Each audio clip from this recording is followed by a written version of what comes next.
All right, let's knock out this sandworm thing, shall we? Should be pretty straightforward. The Black Mage will be targeting the high-level spells that he has. We've just got an Ice Rod, so we're just going to use an Ice 2. The Thief's going to be throwing the long-distance weapon, the Full Moon, I think it is. Because you get weird double back row penalties because the sandworm in this version is always listed as being back row. Sadly, that's okay though. So that's why my knight's not doing the kind of damage that she'd like to be doing. The white mage does have the heal staff in his hand right now. We're just gonna move the flail in there until we get our first quicksand. We'll just get a little bit extra damage in here on the sandworm. Here we go.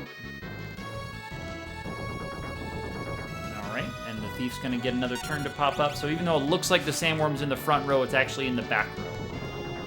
And that throwing weapon the thief has just ignores rows altogether, full stop. So that is nice, that even though it would be a double back row penalty for the thief standing there, the thief just attacks as if there was no rows, front row to front row. Yep.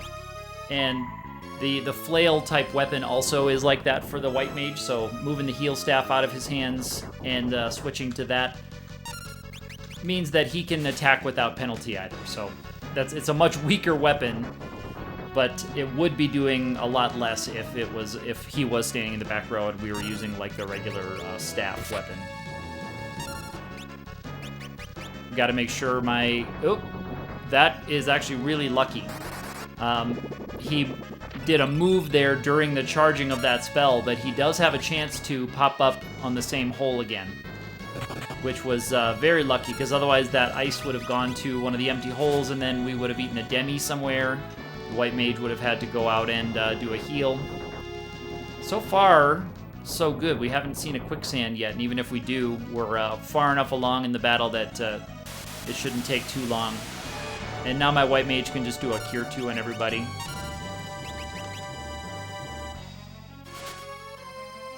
And we should have just enough time to get it off. Oh, there's another lucky one where he moved while the knight was charging.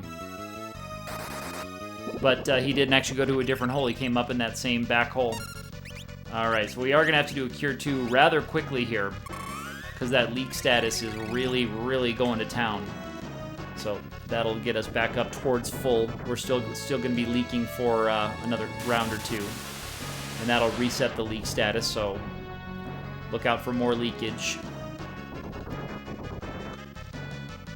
But I think we're pretty close to being in range of maybe another thief attack or two, and one more spell from the black mage should do it. Oh, there we go.